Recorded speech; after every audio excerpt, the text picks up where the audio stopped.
Assalamualaikum warahmatullahi wabarakatuh. Alhamdulillahirabbil alamin. Bertemu kembali dengan saya Ratna Haryaningsih di channel Ngaji Bareng 04. Pada pertemuan kita kali ini kita akan kembali meneruskan mengurai hukum tajwid yang terdapat pada surah Al-Maidah ayat 61 ya.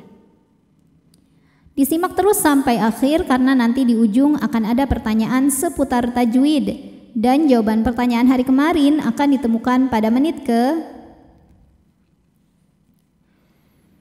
A'udzu billahi minasy syaithanir rajim. Bismillahirrahmanirrahim. Wa idza ini hukumnya adalah mad tabi'i zahiri, sebab ada alif didahului harokat fathah, maka huruf dzal kita panjangkan hanya 2 harokat saja.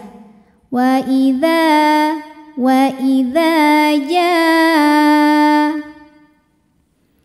ja hukumnya adalah mad wajib muttasil karena ada mad tabi'i bertemu dengan hamzah dalam satu kata. Mad tabi'inya adalah alif didahului harokat fathah, kemudian hamzahnya u. Ini sama-sama ada dalam kata ja'u. Maka jimnya dipanjangkan, boleh 4, boleh 5 harokat, tapi tidak boleh 2. Wa idza ja'u, hukumnya adalah mad badal, sebab ada hamzah berbaris dhammah bertemu dengan waw sukun atau ada hamzah yang dipanjangkan. Maka cara bacanya dipanjangkan 2 harokat. Nah, tapi sebetulnya ini tuh mad syabih bil badal atau mad syibhul badal, mad yang sangat mirip dengan mad badal tapi berbeda secara asal usul huruf madnya.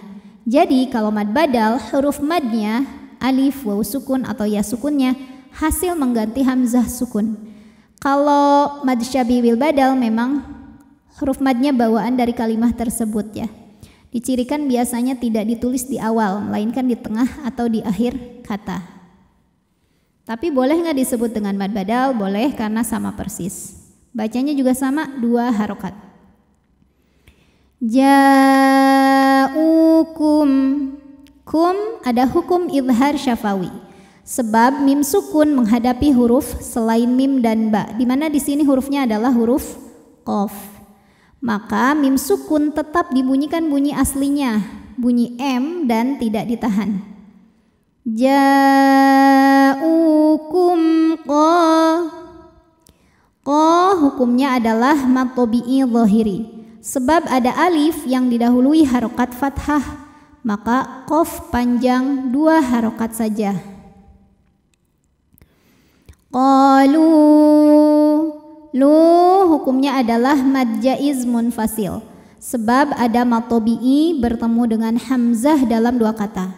Mad tabi'inya waw sukun didahului harokat dhammah terdapat pada kata qalu, hamzahnya a terdapat pada kata amanna.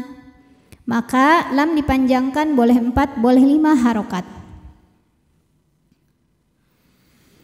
Qalu a mad badal, sebab ada hamzah yang dipanjangkan. Cara bacanya panjang a-nya 2 harokat. Amanna. Nah, kalau ini mad badal betul ya, mad badal, madnya hasil mengganti.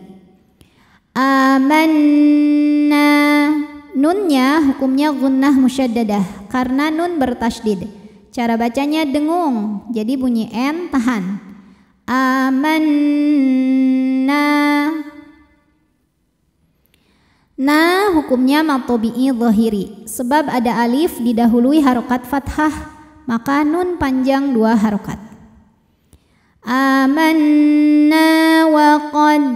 Nah, kemudian di sini ada hukum idgham mutamatsilain, yaitu sebabnya karena dal sukun bertemu dal berharokat.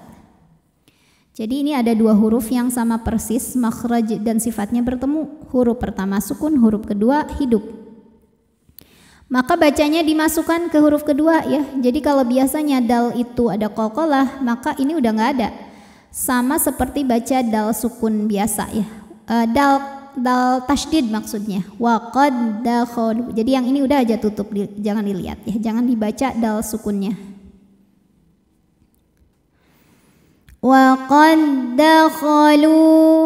Lu matobi'i dhahiri sebab ada waw sukun didahului harokat dhammah, maka lam panjang 2 harokat. Wa qad dakhalu bil. Kemudian ada alif lam qamariyah, karena alif lam menghadapi huruf qamariyah yaitu kaf, maka lam sukun dibaca jelas. Bil kufur. Huruf ra apabila berhenti dibaca secara tafkhim. Kenapa? Karena di sini ra-nya pasti dimatikan. Sebelum ra yang dimatikan ada huruf sukun yang bukan ya. Maka penentunya adalah huruf kaf, huruf ketiga terakhir. Karena kaf berharokat dhammah, maka ra tebal. Bil kufur. Fa-nya dialirkan baru ra tebal. Jadi jangan sampai fa-nya mantul, bukan bil kufur tapi bil kufur. Fa-nya dialirin dulu. Wa qad dakhalu bil kufri. Nah, tadi kalau berhenti tebal. Kalau terus ra-nya tinggal lihat harokatnya. Kalau terus kan ra-nya tetap hidup ya. Maka ra-nya dibaca secara tarqiq karena harokatnya kasrah. Maka kalau wasal ra-nya tipis. Bil kufri wa hum ada izhar syafawi karena mim sukun menghadapi huruf selain mim dan ba yaitu qaf. Maka mim sukun dibaca jelas. Wahum qad. Kemudian ada hukum qalqalah sughra karena huruf dal sukunnya asli dan ada di tengah bacaan.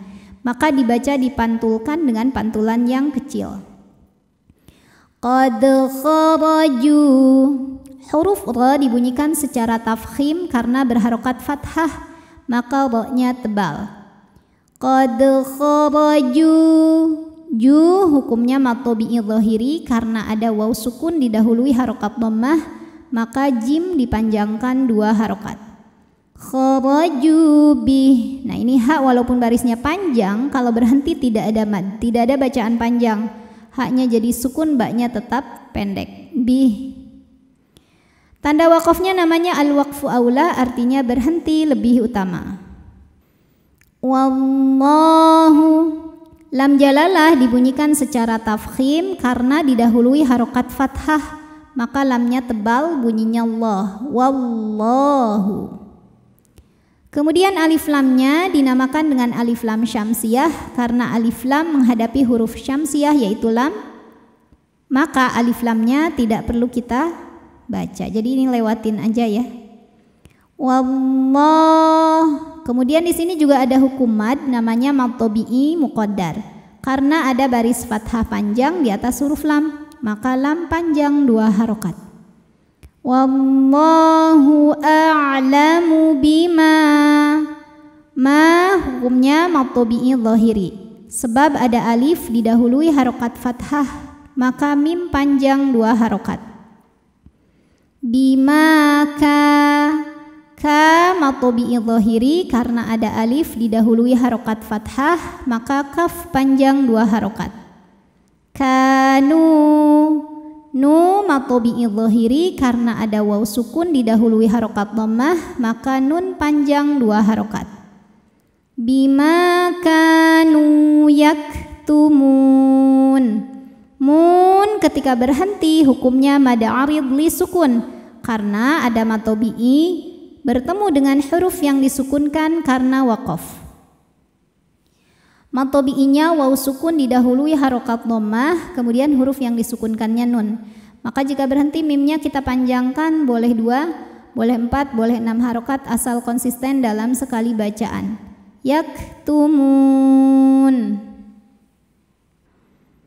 A'udzu billahi minasy syaithanir rajim. Bismillahirrahmanirrahim. Wa idza ja'ukum qalu amanna wa qad qad dakhalu bil kufr wa qad dakhalu bil kufri wa hum qad kharaju bih wallahu a'lamu bima kanu yaktumun. Pertanyaan hari ini, coba sebutkan nama hukum tajwid dari alif lam ini ya. Alif lam apa, kemudian sebabnya apa, dan bagaimana cara membacanya. Shadaqallahul azim. Wassalamualaikum warahmatullahi wabarakatuh.